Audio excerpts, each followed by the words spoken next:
Hey guys, just looking at, believe it or not, Avis car.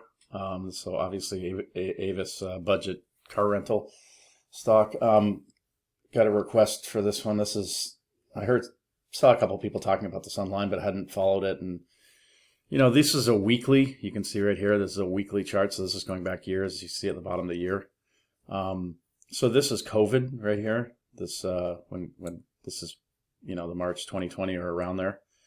And it sold off to something like 7, which is crazy. I don't think a lot of people were probably focused on car rental companies then. Not because it wouldn't have been a good buy, but just probably not the most attractive area in the world. But you can see it was trading close to 50 or a little bit above 50, and then sold off down to 7. So quite a move. Kudos to anyone who bought it. But you can see here, this is going back years. It had just gone sideways, right? I won't go too far. This is the weekly, so we're going back into 2013 there.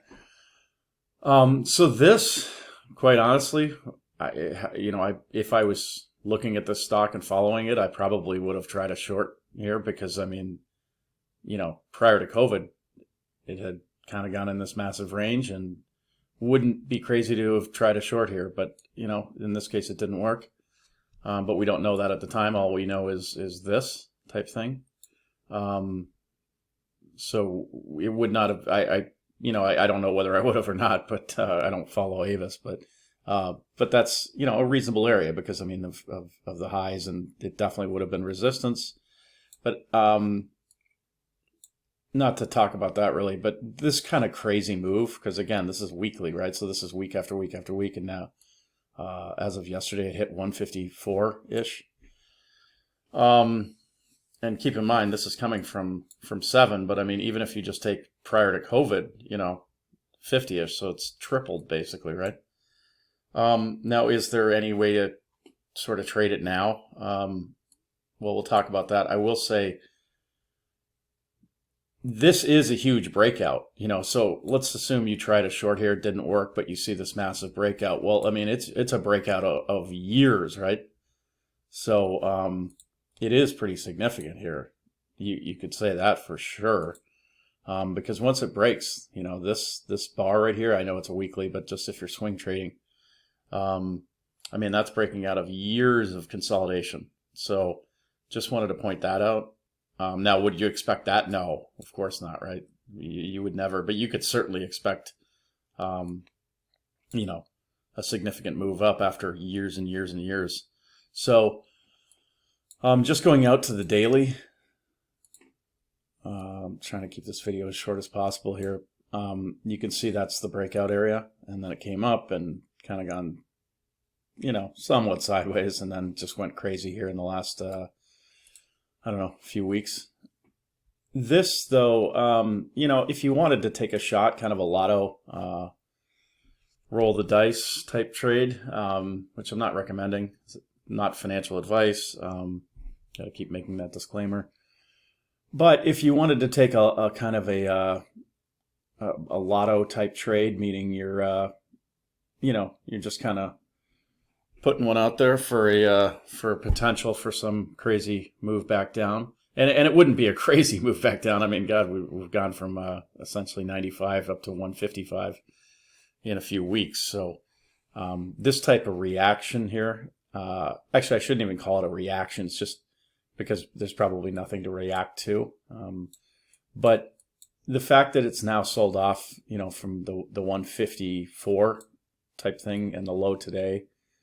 Looks like around 145, so that's pretty significant, right? So that's kind of a potential sign that the thing topped out and got a little toppy. Understatement of the year here, right? So anyway, let's go into the 60. You can see we've had smaller type pullbacks, but they were kind of muted, is how I would call them. This is a little more significant. So if you wanted to short, I would wait for a bounce back up to 150, let's say, or 152, somewhere between 150 and 152. And For puts, I mean, I would buy the 140 puts, assuming the implied volatility. The stock, by the way, has a 20 to 21% short interest on the float. So that's significant. So if you are going to short the stock itself, just be aware that there's, potential. I don't think it's like a GameStop or AMC type thing, but there is a significant amount of short interest on the stock. So that's probably responsible for the move. I don't know. I wasn't following the short interest back a few weeks ago, so not sure. But that definitely is playing a part here. But if you wanted to take a short, because I mean it's really difficult to kind of buy a stock up here. I know like the GameStop, Wall Street Bet guys, just insanely aggressive. They'll just buy anything. But for me, I would either not trade this whatsoever or potentially buy some puts. And if you were going to short the stock, which I'm not recommending, again, this is not financial advice, but if you were going to, what I would personally do is I would wait for a bounce back up. And if it doesn't come, it doesn't come. But if you do get a bounce back up to the 150 to 152 level, I would look at the 140 puts. And, a move back down to this 126, 127 areas, I don't think it's crazy. I mean, we've gone up so far so fast and potentially even down to the 116 type level. So that's what I would personally do. If you were to short the stock, and again, I'm not recommending it because these short squeeze type scenarios can get crazy. It would be the same area, but, your stop would have to be, I don't think you should do it. I would recommend against doing it, but there's always some people who, don't mind taking that risk. So if you're one of those people, I mean, I would have my stop up at 156 to 157. I don't think you need it like way higher because, I mean, it's either kind of going to hold or not. I mean, a lot of times it'll poke above it and then go down, sell off. And maybe not a horrible idea to wait to see if it makes another high and then gets rejected again. That would even be better, in my opinion. But, somebody asked me about this, about shorting it, so that's why I'm talking about it. So this would be my play. If it got to 150 or 150, between 150 and 152, I'd buy the 140 put. And hopefully the implied vols are not too high. So that would be my thing. And I would look at it like a lotto trade. This is not something to dig your heels in on. But if it does work, you could get paid. That's the thing. Down at 127 is where I'd look to take off. I'd certainly scale out of any puts or any short if you shorted the stock relatively quickly to reduce risk. And again, I don't recommend you shorting the stock because the short squeeze type stuff is just nuts, right? You could lose your whole account. So don't even put it on the line. If you're going to trade it, trade puts.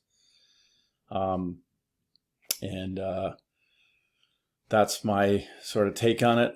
If you do buy them, I would look for the 127 to 130 type area as the target. And that's from when it bounces up, right? So 150 to 152, looking for 127 type thing, 128. And if you don't want to take it all off there, if you do get up, if you somehow, massively got a huge sell-off here, down here is where I would certainly exit, 115, 116, 117, around there. So, because, it could reverse the whole thing because of the short squeeze. And if the shorts really, the hedge funds who short this kind of stuff, they have a lot of money, a lot of capital, and sometimes they can just reverse the whole thing down.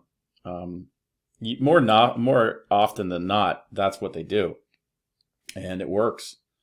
And that's why it's so rare to see like a GameStop or an AMC. It's just, doesn't happen often because usually the shorts have the capital and they have the kind of connections to the brokerage, and so just be careful on this. But anyway, that's my thoughts.